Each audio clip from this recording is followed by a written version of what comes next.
A woman decides she is going to get serious about fitness. She downloads an app, buys something, cleans up her meals, and starts showing up. And then somewhere between week 2 and week 4, it quietly falls apart. It just stops happening. And then 6 months later, the exact same cycle starts again from the beginning, with a new program, new motivation, and the same eventual outcome. This is not a discipline problem, and it is not a character flaw. It is a predictable response to a set of conditions that the fitness industry creates on purpose, and then blames you for falling victim to. The system is not designed to get you lasting results. It is designed to get you started, get you to quit, and get you to come back and buy something again. And it works extraordinarily well because it exploits the exact psychological and physiological vulnerabilities that make women particularly likely to abandon a fitness routine before it has any chance of actually working. The first thing that kills consistency is the expectation gap, and it is enormous. Every program being sold to women comes with imagery, testimonials, and implied timelines that have almost no relationship with what your body can actually do in the time being suggested. 4 weeks to a flat stomach, 6 weeks to a completely different physique, 8 weeks to a transformation that took the person in the photo considerably longer than 8 weeks to achieve, often with circumstances that are never disclosed. Your brain absorbs these expectations even when you consciously know better. And then when your body at week 3 looks essentially the same as it did at week 1, something in you concludes that either the program is not working or your body specifically is not responding the way it should. You feel like you are failing. And feeling like you are failing at something you are already finding difficult is one of the most reliable ways to stop doing it.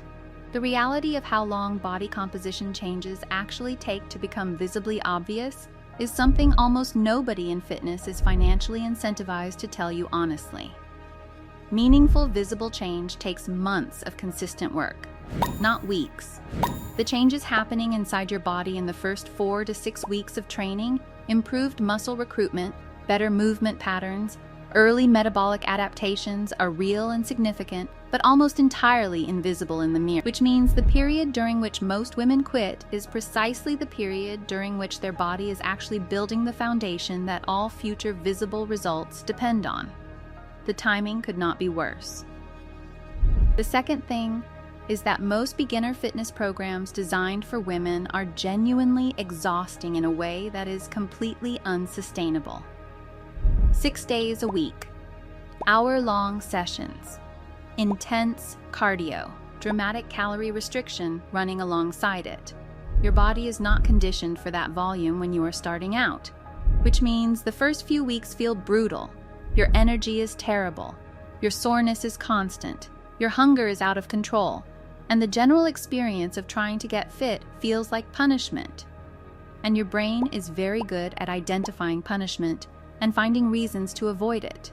The soreness fades eventually, and the body adapts, but most women never reach that point because the program asked for too much too soon and made the whole experience miserable before any of the rewarding parts had a chance to show up. There is also something specific happening with how women are taught to measure progress that makes quitting feel rational even when it is not. The scale becomes the primary feedback mechanism, and the scale is one of the least reliable indicators of whether your body is actually changing in meaningful ways. Your weight shifts by multiple pounds every single day based on water retention, hormonal fluctuations, sodium intake, digestive content, and a dozen other variables that have nothing to do with fat gain or fat loss. A woman can be consistently training, eating well, genuinely making progress in her body composition, and watch her scale weight go up for an entire week because of where she is in her hormonal cycle. That number goes up. The feeling of failure arrives. The question of whether any of this is worth it surfaces, and the decision to stop becomes easier to make. Real progress lives in strength gains, in how clothes fit, in measurements taken over months, in energy levels and recovery quality. But none of those things get the same daily attention as a number on a scale. And that mismatch quietly destroys more fitness journeys than bad programming ever has. Motivation is the other thing nobody is honest about. The entire fitness marketing industry runs on motivation. Before and after photos, transformation stories, hype music, 30-day challenges, New Year campaigns, all of it is designed to generate a spike of motivation strong enough to get you to purchase something or start something. And motivation spikes are real, and they feel powerful. But motivation as a feeling is completely unreliable as a foundation for a long-term habit, because it fluctuates based on sleep, stress, hormones, life circumstances, and how recently you watch something inspiring. The women who stay consistent with fitness over years are not more motivated than the women who quit. They have just built a routine that does not require them to feel motivated to execute it. Motivation gets you started. Structure and lowered expectations keep you going. Most women are sold the first thing and given none of the second. The fix for all of this is genuinely unsexy. Less volume than you think you need, especially at the start. A timeline measured in months rather than weeks. Progress metrics that have nothing to do with a scale.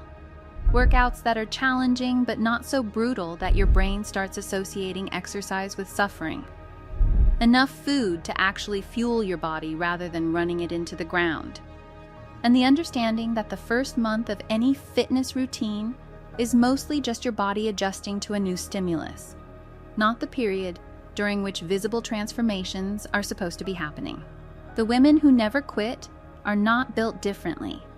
They just stopped expecting fitness to feel like a dramatic overhaul and started treating it like something that belongs in their life permanently, at a volume and intensity that their life can actually absorb without everything falling apart. That shift in expectation is the only thing standing between the women who quit every month and the women who just quietly keep going.